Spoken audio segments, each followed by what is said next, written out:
Actually, I hear music playing somewhere. It's in the, It's on the video. It's on the video. Yeah, it's on the. Anyway, as you all know, I'm Linda Adams, and I organize the history talks with a lot of help from people like John Newman, who takes care of the PAC station, and Ron Anderson, who helps us with all the electronic stuff. I'm going to start out by reminding you about the events the museum has coming up next month for the month of October. So first of all, tomorrow, still in September, we have a general meeting over at the Senior Center at 7 p.m. And that'll be Diana Anderson, our own very own curator, talking about the improvements and future plans for the museum. I have your autograph. I love you. Yeah. Then our next event will be our first ever for the museum, first ever for the Kern River Valley, as far as we know, at this level of production anyway. Our Tales on the Trails on Saturday, October 15th, starting at 10 a.m. here in the PAC station. That's going to be short skits. You need to get your tickets now. You can see either Charlie or I afterwards, and we can get you signed up. And it's a lot. We're already having a lot of fun with it, and I think it's going to continue to be a wonderful, fun new event for the museum. The next event in October will be on Monday, October 17th, a field trip to the Kernville Airport. That starts at 10 a.m. Then later in October, the general membership meeting at the Senior Center again for October will be Chief Deputy Larry McCurtain of the Kern County Sheriff's Department, talking about the Kelso Valley manhunt. That'll again be at the Senior Center.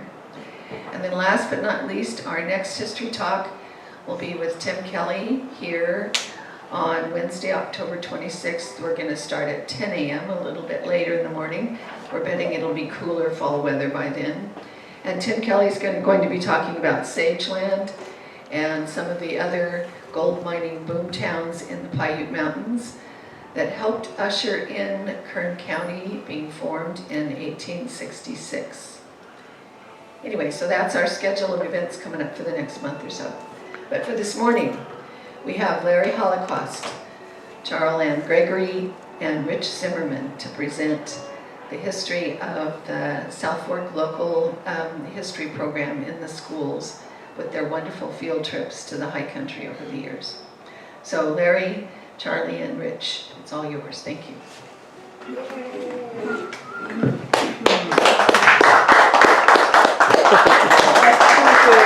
Thank you. I'm glad we got the applause out of the way, because maybe that's all I'm going to earn. Okay. What we're going to be talking about is the 5th grade local history program. I put this book together. We did this program for about 34 years, and I figured it was worthwhile at some point to document it, and this book was the result. I gave one copy to the museum, and this I'm just keeping for who knows what. I would like to start out by introducing Charlene, who's Charlie, come on, not Charlene. She's the first, I guess, authentic 5th grade kid that really spent time in the high country and in South Fork. And it was kind of an interesting irony. You know, who knew, 75 years later, she would be the teacher who carried on this program after it came to an end from Kernville Elementary School. So Charlie, she's going to respond to this. What it was like being a kid whose dad took me camping, hiking and fishing in the high country, and how I came to know the people of the South Fork. It is yours, Charlie. How scary. Anyway, yeah, and it started way before that. My father drove the grocery truck up in the 40s and the early 50s, from Bakersfield to all the little markets in the Kern River Valley. And after the lake was put in, we would take those Sunday afternoon drives, and the memories of stopping at Miracle Hot Springs, where I got a candy bar, and then lunch along the river and out to the old Onyx store where I drank my soda pop on the porch so we could leave the bottle, and then around through Tehachapi and home. But we followed the roads as they were put into the campgrounds, Kennedy Meadow, and ending probably at our favorite spot, which was Troy Meadow. And at Troy, I would sit on the rocks and I would watch as the cowboys and cowgirls and kids were moving cattle on Troy Meadow. And it wasn't then until 1976 when I learned that it was the cattle from the Smith Ranch, and can honestly say that Gwen Smith was my dearest friend. She's been gone 20 years and I miss her every day. But that's how I got to know the people of the South Fork. And then as things would have it, in 1976, Winnie Henderson, there was an opening at South Fork School, and I went up and applied, and this was in '76. And after my interview with the school board, she stopped me and she said, the school board will never hire you. You're not a coach, but there's an opening in special ed, and you have a ton of special ed, and I want you on my campus. And so that's how I came to live in the Kern River Valley and start this. It was awesome. I couldn't believe my luck when Larry said to me, do you think you would want to pick up where we left off with local history? And I'm looking at him, really? Really? And so there went 24 more years, and I loved it.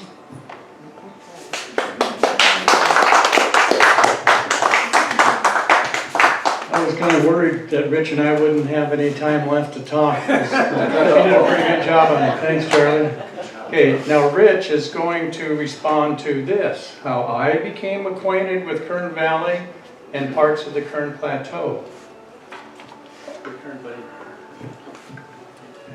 Well, I came up here in 1959. For those of you who are not aware of that, that's last century. I'll let you think about that. We lived down in the LA area, and when my folks found out that there was a lake up here and we could water ski and boat and I could fish, well, they brought me up here and I thought I had landed in heaven. It was just fabulous. We kept coming up here year after year after year. And eventually they purchased a small home over in Kernville. Those of you who have been around a while, you know, it's now Lake Isabella. It was behind the fire station.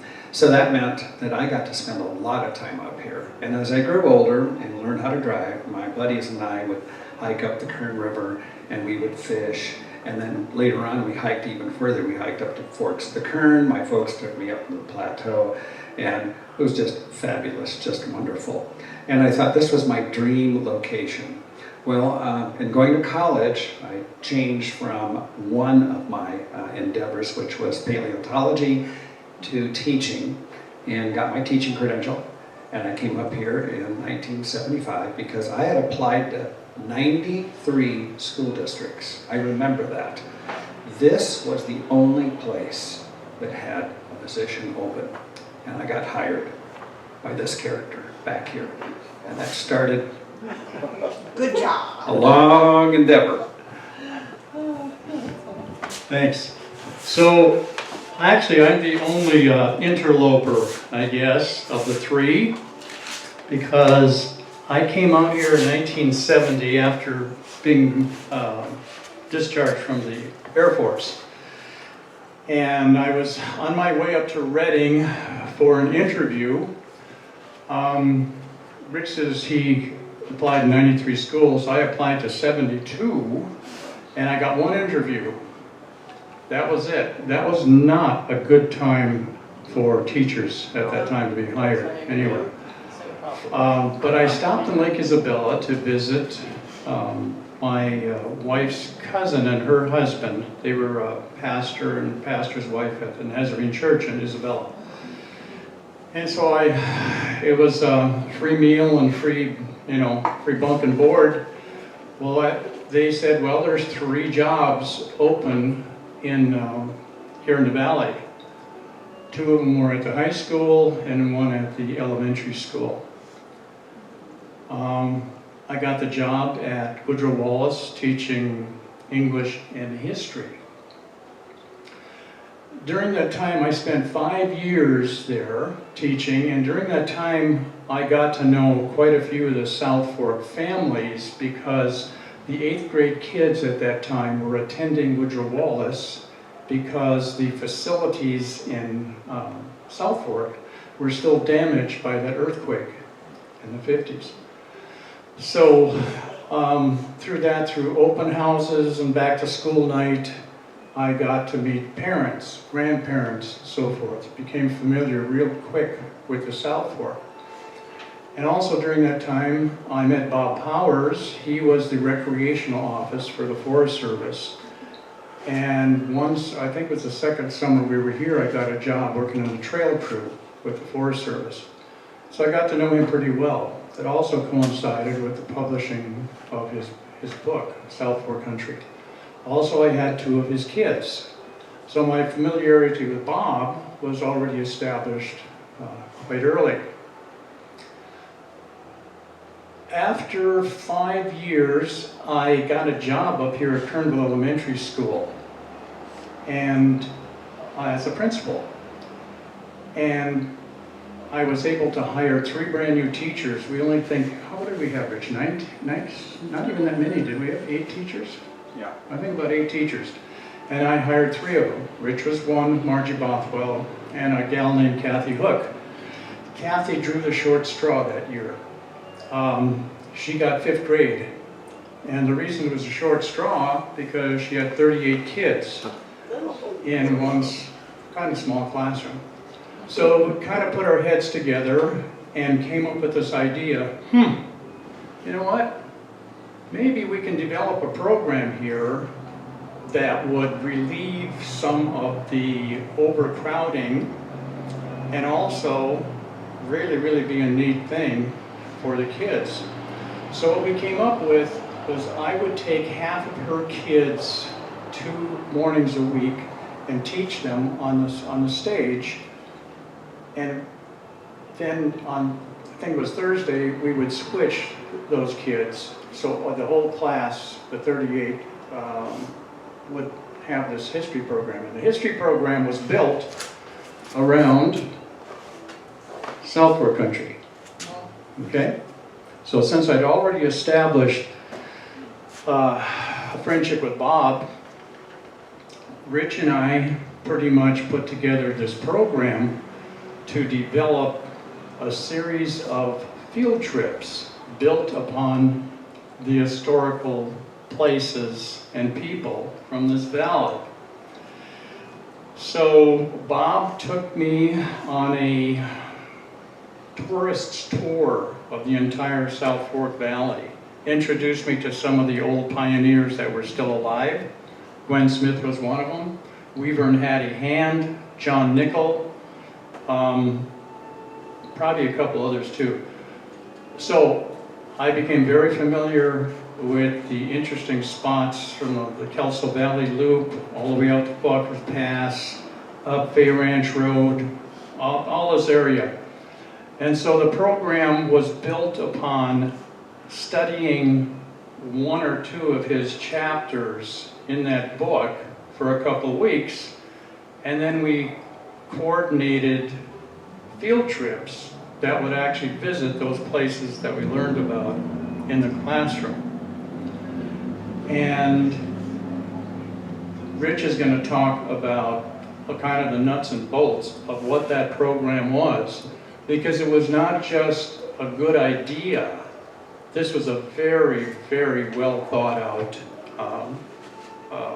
process and a program.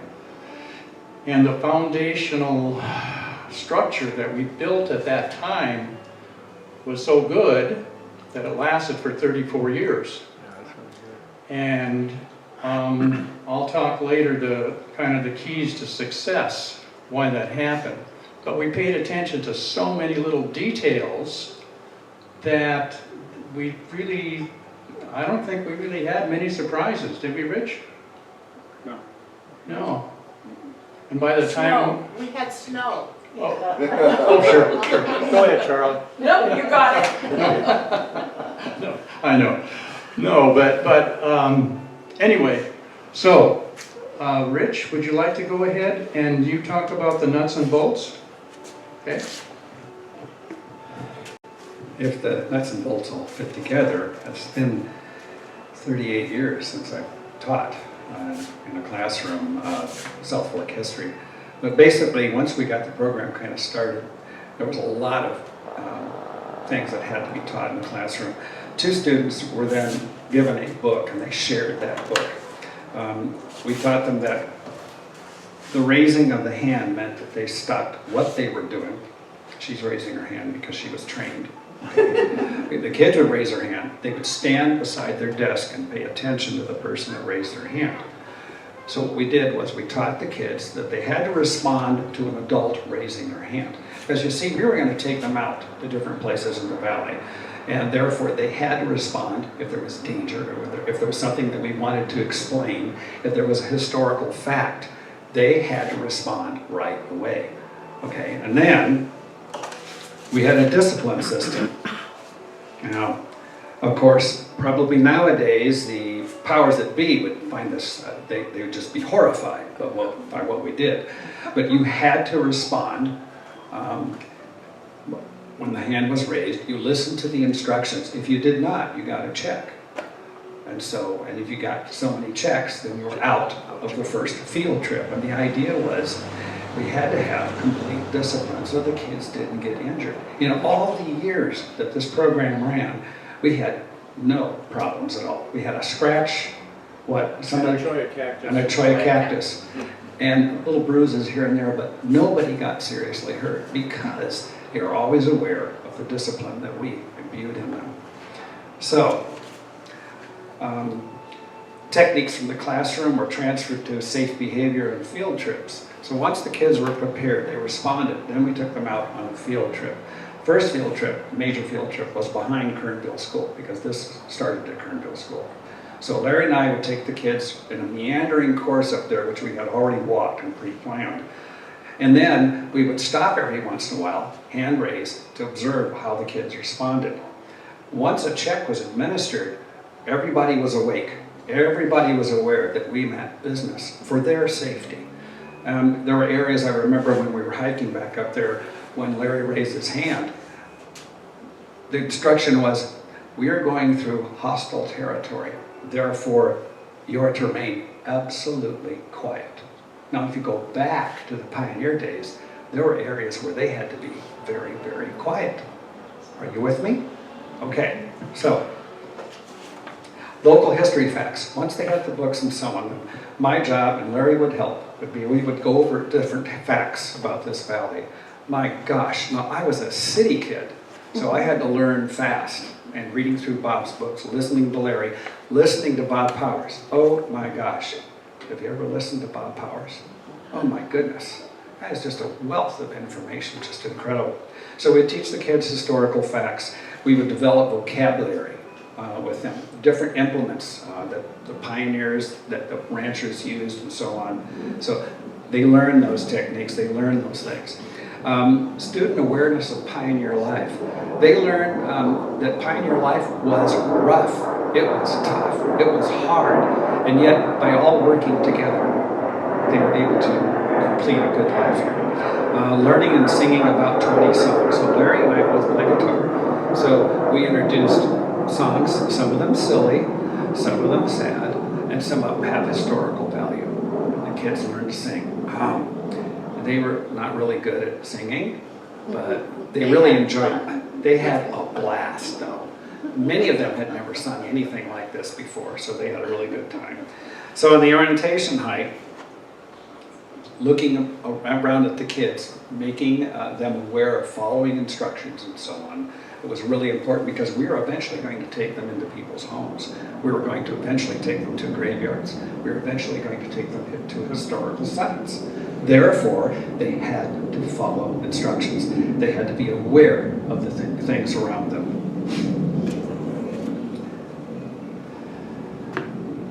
Exposure to experience is not available in traditional classroom curriculums. Oh boy. Okay, they're used to sitting in a classroom, and most classrooms are about 30 kids or more. And you get them outdoors, and all of a sudden it's a completely different environment. There was one time where there was a rattlesnake. She'll tell you about that one. And there were other times where we were by cholla cactus. And a lot of kids have never had an experience with that. Rock falls, landslide areas, stuff like that. So they had to be aware of their environment.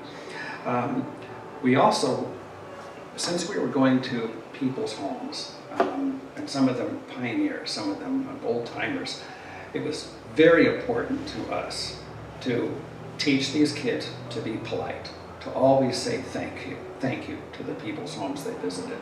And so we really hammered that into them. Always express thankfulness to these people. Now, on these field trips, before we even got to go on a field trip, there was a parent permission slip, so the parents had to give us permission to take their little old darlings off someplace and get them lost in the mountains somewhere.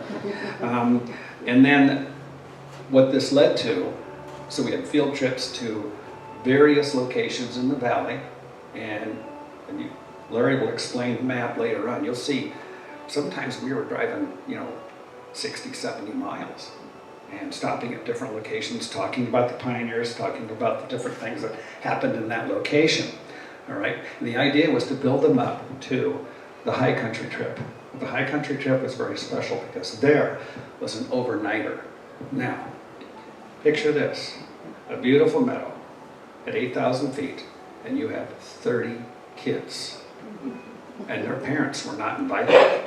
Okay, your mom and dad at that particular point. So the idea again was have that training there so that if a whistle blew or a hand was raised or whatever, they would respond.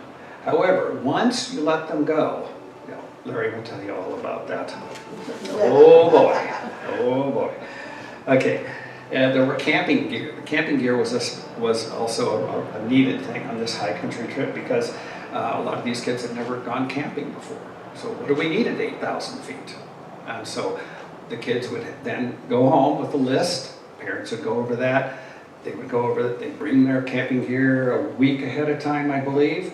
And then we would go through it and make sure that they had the items that were needed. And if they didn't, okay, we need this, this, and this. And they got to work. Oh, they got to have cowboy food. So Bob Powers started this, and so the kids would go in and work with Bob. They would go ahead and learn how to chop up things, make the stew, make other food items inside the cafeteria at, was it Kernville? Yeah, you'd be in there in Kernville, cooking up all this stuff in the school kitchen. And then, to get the kids places, most of the time it was in a school bus. But later on, as we went to the high country trip, you had to gather parents and volunteers who would drive the kids all the way up there to Troy Meadow or Smith Meadow. And Larry will tell you more about that. This program at Kernville School ran from 1976 to 1984, and then it stopped.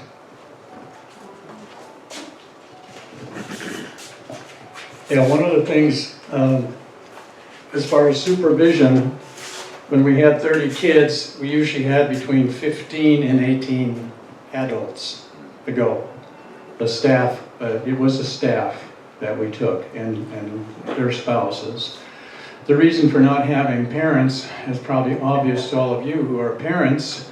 If you got a parent, you're going to say, oh, Johnny, don't get in the mud.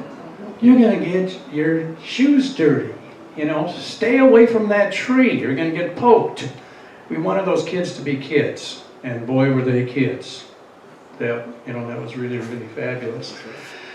The reason that program stopped is I was transferred to Woodrow Wallace as principal. At that time, Doug Halloran at that time was principal at that school, and it was large. It was probably 750 kids, whereas Kernville was only like maybe 260. And I was quite a bit, not that much younger than Doug, but Doug had some heart problems at that time. And the feeling with the board and the superintendent at that time was, well, I was a little bit more robust, and I could probably handle the larger tasks over there. And so they switched us. Doug came up here, and I went down there. And that took place for 4 years. At the end of 4 years, there was an opening at South Fork. The superintendent had got a job at Edison School District down in Bakersfield. And it was like in October, so the year had already started. So they offered me the position of superintendent principal. And it's not something I sought. In fact, I never sought being a principal either, but you know, we've all probably gone down this route that said never say never. No, okay, there you go. So anyway, when I went to South Fork, Charlie came along, and we had known each other kind of off and on through different contacts, you know, with my wife Tony and so forth. So I felt at that time, oh my gosh, this is a great opportunity to get that program started, because I already knew of her interest in history and her contact with the people in South Fork. So that's what we did. It didn't take, you know, she didn't have any bruise marks on her arm for being twisted at all.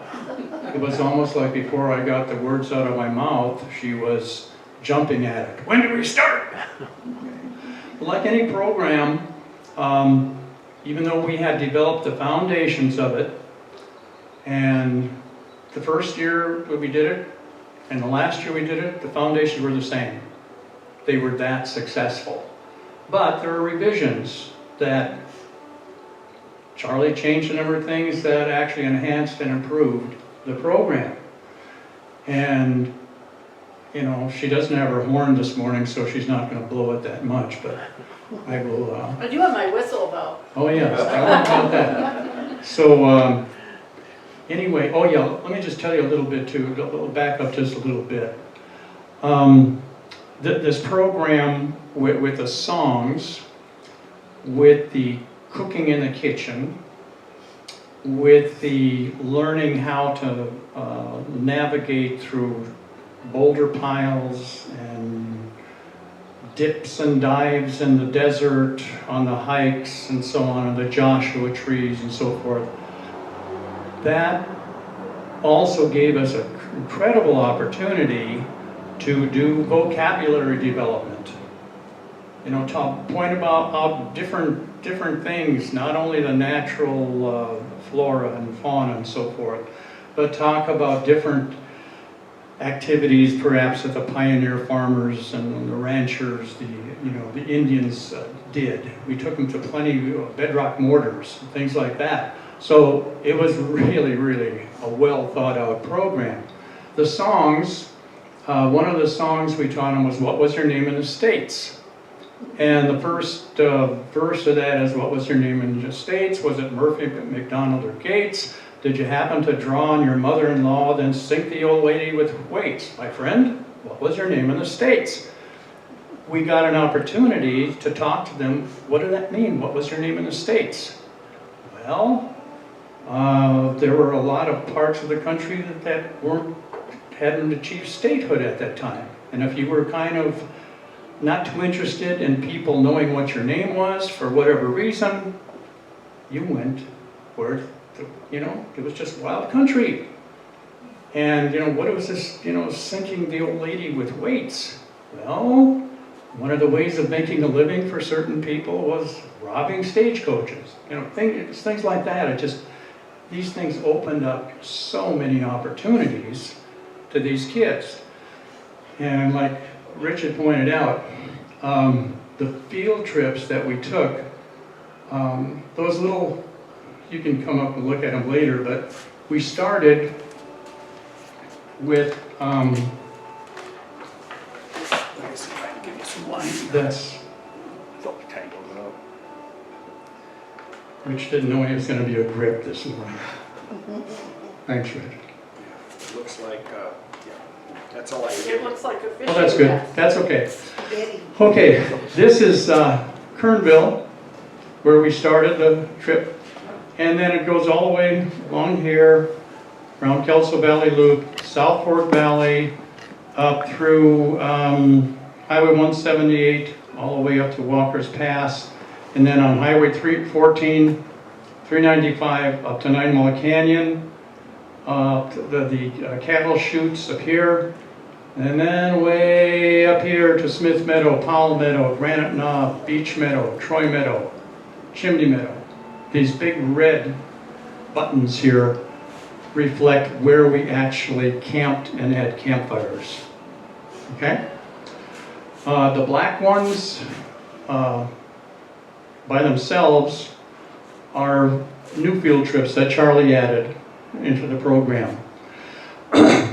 There are several spots here that have black, red, and white all together in a triangle. That's where the whoppers were really told. Okay? Now up here, these are much, much larger pins. That's where the real whoppers were told. Okay? So just, again, exposing these kids, and the reason I had Charlie talk first about her dad bringing her up, we had kids up here who had never been around the lake, and they were in 5th grade. And when we took them to places like Cottage Grove, or even into a grove of Joshua trees, it was a new world to these kids. So by exposing them to these new environments and experiences, it was really, opening up kind of new worlds to them. So, let's see, what else do I need? I think Charlie. I think Charlie. Or do you have anything you want to add on that right now, Rich? No, I think you pretty well covered it. We can Okay. embellish later. Okay, Charlie, it's your turn. It's my turn again? And I know I can only expect your patience so long, right? Oh, no. I'm retired now. Okay, there you go, girl. So this marvelous program that these fine gentlemen started for me was very easy to continue. The vocabulary development was just enhanced. And the local history facts were right there with Bob Powers, and for many years until 2002, we were able to enjoy Bob Powers in either our classroom or in the high country. And so the kids had that wealth of information too. Gwen Smith went with us until, what was it, 99 when she passed. And it was always fun to have Gwen with us along on field trips, either to Cottage Grove, all the way to the high country. It was just a marvelous experience. The discipline stayed the same. There was one incident in the high country. I'm watching the clouds come graciously and very gracefully over Granite Knob, and I thought, holy crap, we're going to have a thunderstorm. I had 50 kids out in the meadow in the water, and I started frantically blowing my whistle, and as every child got under the lean-to, lightning struck the meadow. It could have been catastrophic, but it wasn't because they paid attention. That was probably my most scary moment in all of the years, was when that storm came across the meadow and my children were out in the water. The field trips we kept pretty much the same. I got to the point where we would go out in the morning when I first started and try to be back to school by lunch. And I felt like we were pushing the kids. We didn't give them time. And so it didn't take much to ask Larry if we could have lunch and then come home. Well, it really relaxed us. The orientation field trip, of course, changed. We were then going up Fay Ranch Road. They would drop us at the cattle guard, if you're aware of what Fay Ranch Road is after the flat. And we would walk the children through this humongous boulder field and around, have lunch at the Bedrock Mortars on Fay Creek, and then go back to the cattle guard for a few years. And then I had this really brilliant idea that we should walk home. And so from the cattle guard to school is 2 miles. And I thought, I can do it. So we started walking home, which was really great because when we got back, they had to fill out a journal. And the orientation journal page asked, how many miles do you think you walked today? And I would have anywhere between 10 and 52. And it was like, oh, no wonder I'm so tired. And the journals, and I have a copy of the last journal that we did up here for you to look at.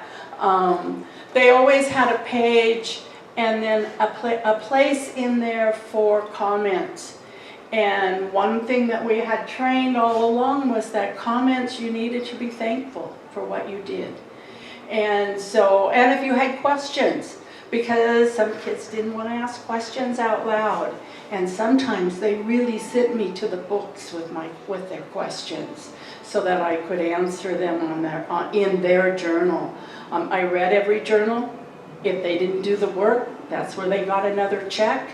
You got 3 checks, you didn't get to go on a field trip. You missed 2 field trips, you didn't get to go to the high country. So it was really, really tough. I added the component of the Bloomfield Ranch and meeting Joyce Shaw, going up where the contour ditches start so they would understand the concept of the contour ditches. And I also decided that we needed to add the museums. And so, believe it or not, the Autry Museum in Los Angeles, which is quite expensive, for schools it's $1 a head. And so we would ride the bus for 3 hours down, spend 3 hours in the museum, and ride the bus for 3 hours back. And in the beginning, we didn't have a McDonald's here, and the high point was McDonald's for dinner in Mojave. But they loved that trip. Then I added Pioneer Village in Bakersfield, and had written a scavenger hunt for the buildings there so they would pay attention to that. And the last museum that we always came to was our own museum up here. And I love now when I see students, number one, they come here to find me, and they say to me, we can't walk by a museum. And I love it. So, continuing on, probably one of the field trips that I loved the best was Cottage Grove, to go into the Cottage Grove Cemetery. They did not want to go in at all, and so we would go in, we would talk about the history, we would visit with William Landers, we would visit with Thomas Hooper Smith's gravesite, and with Ella, and with all of those pioneers. And then they would want to have a few memories, and so I taught them how to take the pictures off the headstones with paper and crayon and do a few rubbings. And I was going to bring my big stack that had been given to me, but I left them at home this morning. And so after we had gone to the Cottage Grove Cemetery, we would go then to the Weldon Methodist Church, have lunch in their yard, and listen to a story from the Weldon Methodist Church.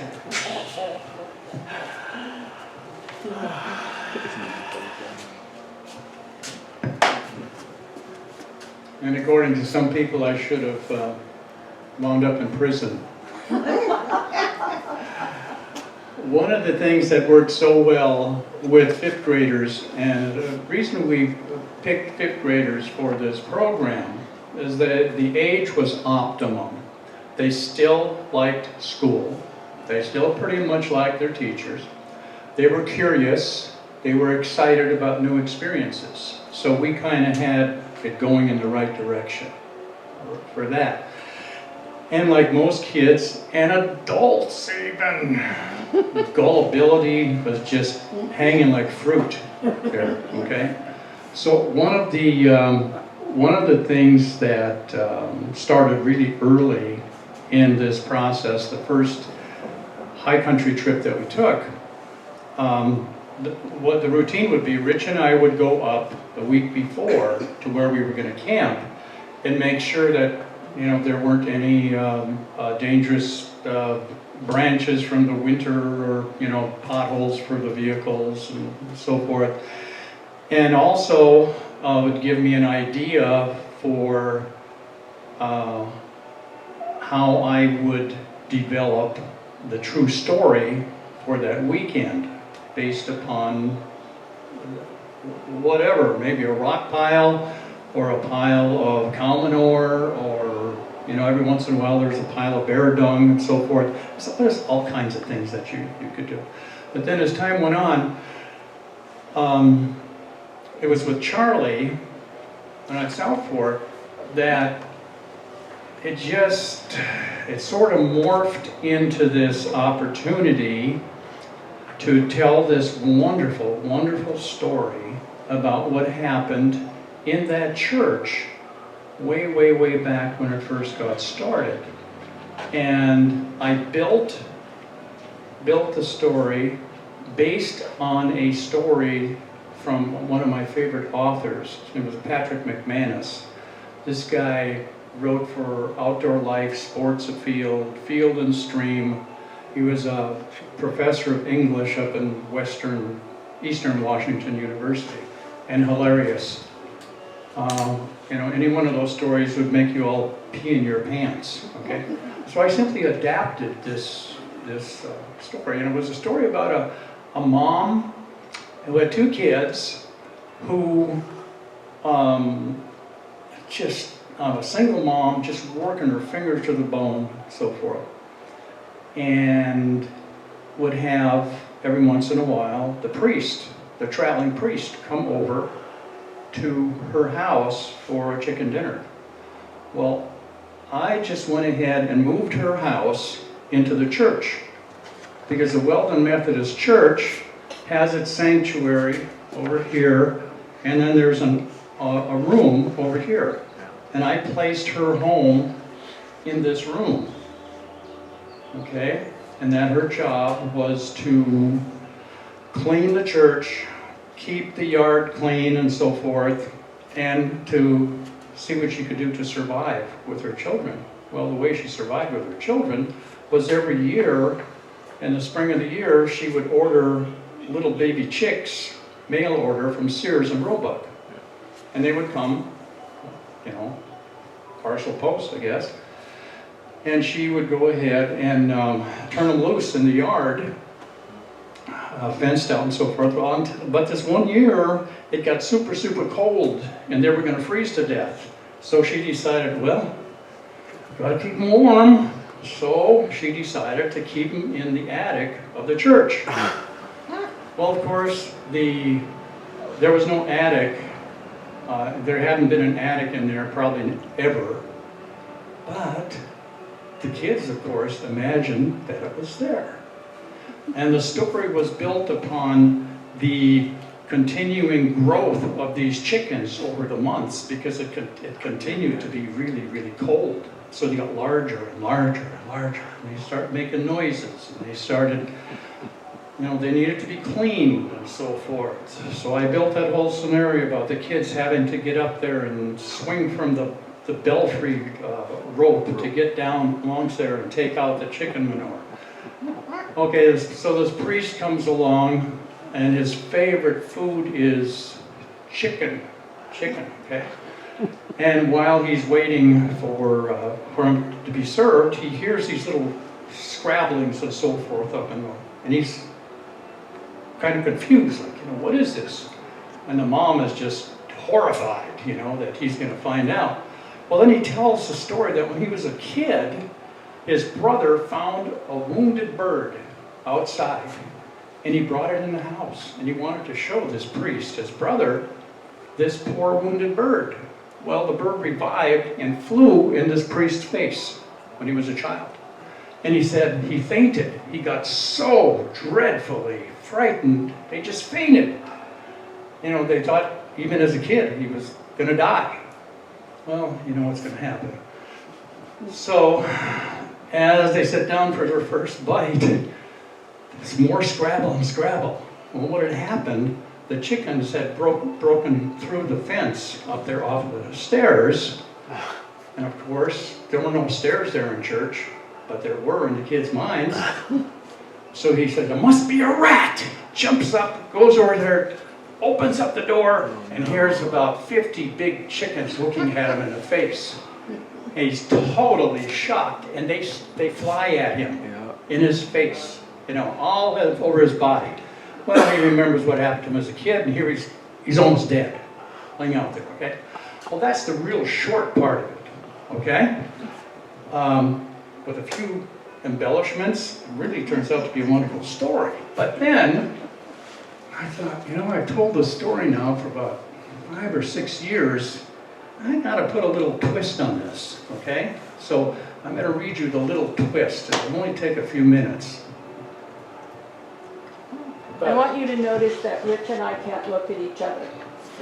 During these stories, we cannot look at each other. I guess what it is, it's called the opportunity for creativity. Okay? Okay.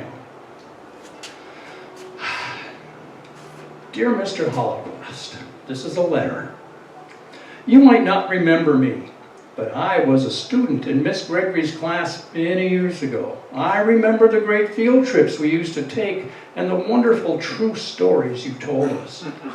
One of the most interesting ones you told was about the chickens in the Weldon Methodist Church. For a long time, I really wondered whether or not you were telling us the truth, or if you were just telling us a funny story.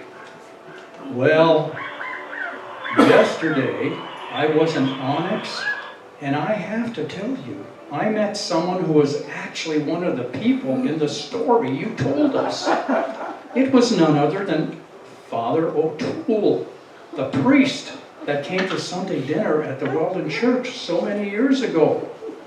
He said he remembered the whole incident as if it happened yesterday. And then, would you believe it? I actually met the brother and sister who lived in the church at the time the story happened so many years ago. They said they remembered the whole incident as if it happened yesterday. So, after hearing this story from these three, I guess I owe you an apology for having wondered whether or not you were telling us some fibs. I will never doubt any of your stories again. In fact, I now believe everything you ever told us when we were 5th graders in Miss Gregory's class. And the story is written here, the short version I just told you, it's written here. And I read this to the kids, because there were those, of course, who were like, jeez. But it's amazing how they get sucked in as time goes on by the insistence. And then they go ahead and ask Miss Gregory for confirmation, and she's no help. She doesn't help them. So anyway, that was kind of pretty neat. Oh, but you need to tell them who you signed the letter from. Oh, sure. Okay. Yeah. Now keep in mind that if they were really thinking about this, they would be, adding things up and say, okay, now let's see, this happened how many years ago? And this Father O'Toole was just seen yesterday. He must be 160 years old. And All right, so at the end of the story, the letter writer says, after he tells the story, that was the end of the story as told to me by the boy who actually lived in the church many years ago. Once again, Mr. Holochwost, I thank you for telling us this true story so many years ago. Sincerely, Miss Gwen Smith. And Gwen would have had to have been 200 years old. Anyway, it was so much fun, and the kids all played along with it. I'd like to just go ahead and, Charlie, do you have much more now? Do you want to Just go? a little bit. Okay, well, let me just review this about what it took for us to be able to pull this thing off forever and ever, okay? Sorry I got my back to you. Okay, there are kind of 8 components to why this program continued, and we just had such good fortune all through this. First of all, it took a well thought out, tested program. You know, we really put our heads together. Okay, and then 2, it had to have the support and active participation from a person like me, the principal. Without that, a program like that simply could not go. 3, it had to have a classroom teacher that was really dedicated. You hear that word dedication. Well, yeah, that's a true definition of it to this type of a program. It took a lot of preparation.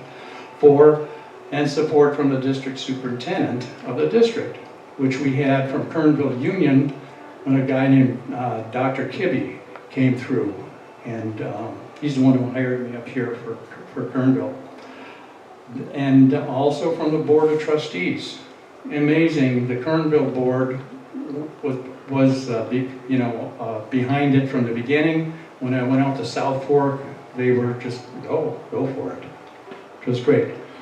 And then we had to have support from a core group of staff members that continued to do that, mainly the transportation. Support from the business community and the parents. That was necessary, and it always was there.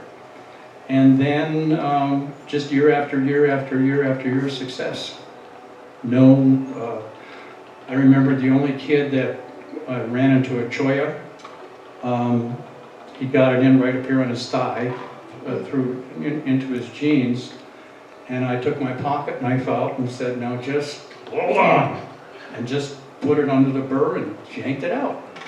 Okay, I should have been in jail, right? And then, of course, the sustained student interest. Year after year, the kids got in 5th grade, they were like, oh boy, when are we going to start that program? Yeah, I heard about it. It was, it was just ideal. Your turn. I think we're just about We're done. almost done. Yep. I just wanted to add that once Larry retired, and on his retirement day, he told me that he was done with local history, and and that I was on my own. Well, there was a momentary stationary panic, and I said something to Rich, and he said, "Just wait, just wait." So then it came along, and it was time for me to start, and we had a new interim superintendent. And that new interim superintendent said to me, you can't do this program. And I went immediately from his office and got my name on the list for the agenda for the school board. And went before the school board, and Dale Creighton said to me, what about local history, Charlie? Why are you here? And I said, he says, I can't do it. And he said, well, you can do it. Everything you want to do it. What that interim superintendent didn't understand is that every board member had children who had gone through the program. And, but anyway, when it came time for local history, I said to Larry, I think I can do everything except the story in the church. And so, okay, I can do that. And then I said, well, how about if you and Rich is retired also, would come and sing with the kids? We could do that. And so we were able to continue until 2013 when I retired. Sadly, the program did not go on. It is a lot of work. It was a lot of work, but it was worth it. I did do a modified program with our after-school program kids. And that was real interesting because I didn't have total control over them as classroom. And I did it with 5-year-olds through 13-year-olds. And, but we just did the local trips. We didn't go camping and do those things. And I did it with the after-school program because a former student was in charge of that after-school program who had gone to the high country. So that's what I have. It's in my heart. Okay, you want to come up now, Rich? Okay, the last thing we want to do, I'm going to hand it over to Charlie first. No, I'm not going to do it to you first. I'm going to give it to Rich. Okay, so the question comes then, so what did the kids gain from this? You know, you always hear about reading, writing, arithmetic, all of that stuff. Well, they got a whole lot more than that. Okay, so Rich, why don't you give them your impression of what they got? I just hand it to Charlie. Sure. So I'm going to flip this on you. You've heard us now for about an hour. What do you think we got out of teaching this program? Satisfaction.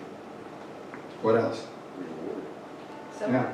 I hope that some of you that work in the museum have either already had or will have the wonderful experience I did of working as a docent in the museum. And one of Charlie's former students that had been through this program came into the museum and brought a friend that had not had the fortune to get to grow up here and go to those programs. And that young man bragged so much on Miss Gregory and the South Fork history program. Yeah. I believe it was the first year I docent here, was maybe the last year that they brought the kids in and we showed them around on a day we weren't normally open. And it was a lot of fun because the kids were interested and very well behaved. But what I didn't anticipate that was so rewarding was over the next couple of months, on Saturdays and Sundays, I would be docenting, and those kids brought in their families, their moms and dad and siblings, and when you asked those kids, would you like me to show you through, they said with great pride, no, we can show our family what it is. And it was fun to watch, because each one had something that they took away that was so special that they would show their family. But it's something that I didn't anticipate. Wow, thank you. Well, for me, this changed my life. I was a city kid, as I explained before, and I have met pioneers. I have ate with people who are now passed away, were part of this wonderful Kern River Valley. It has literally been a complete change in me. And what a reward, what a blessing to have sent out all those, I would like to work in your school district, and this was the place that hired me. And I've had long history with Larry, long history with Charlie, and we all got to work with Charlie's class after I retired. My wife got to go along. We all helped out with the kids. It is life-changing, and it's kind of an all-encompassing word. What he said. Yeah, it's in my heart. It's what I miss most about being retired and why I hang out at the museum. I got to see those children. Okay, I guess the thing that stands out to me is we gave the kids an opportunity to see alternatives. When you're just in a classroom, you know, you're doing the traditional type of stuff, you're pretty much limited. You get them out in these different environments, and it gives them some imagination, and it gives them some curiosity, and it's an alternative for them. You know, we never were very we didn't stress over, well, they've got to learn all these facts. What they picked up and what they learned was, I mean, we couldn't have given that to them just from the classroom. And then to have, you know, people like Rich and Charlie who just stuck with it, you know, just bam, that was in their DNA. And then staff members who continued to give of their time on the weekends. And the district, though, always bought their gas, which was just a nice consideration for their efforts and their time. And never a problem, never a grumble. Sure. Not only was it life-changing for us, but of course it was life-changing for those kids. And then it's life-changing for their parents, and it's generational, as we both can attest to.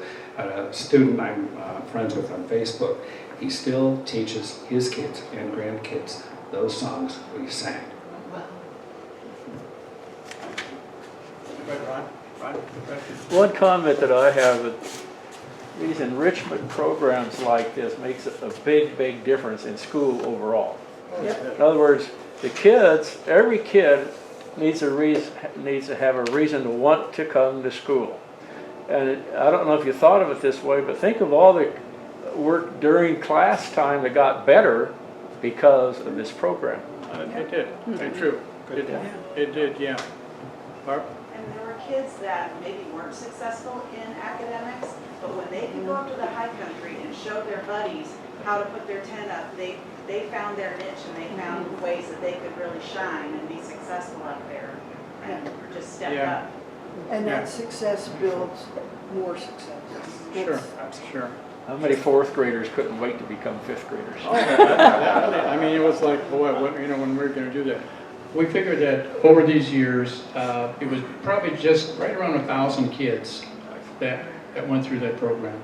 So, yeah, we feel we did something right. Thank you for listening. Charlie, I have I'm one more sorry. thing. Larry and Rich a few years ago put together a history of our songs and a little bit of history of the local history program on a CD that I have been sending, as kids request it, to former students. We have some here, and what we ask is $5, and the $5 goes into the Landers Award at South Fork School. As many of you know, William Landers was a rancher cowboy that ran a tremendous amount of cattle on the South Fork and the desert from 1870 until the 1920s.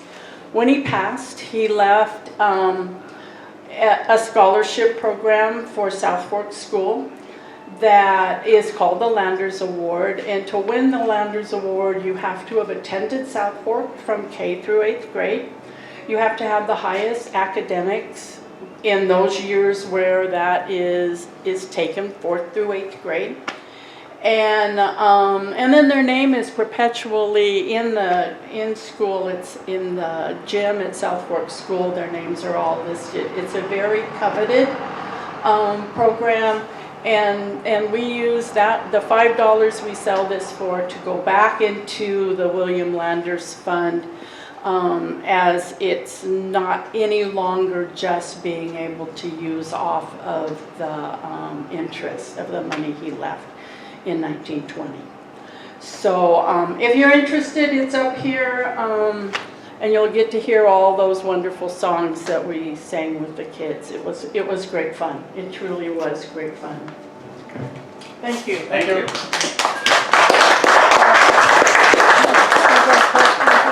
Outdoor education, which obviously you were way ahead of your time in this.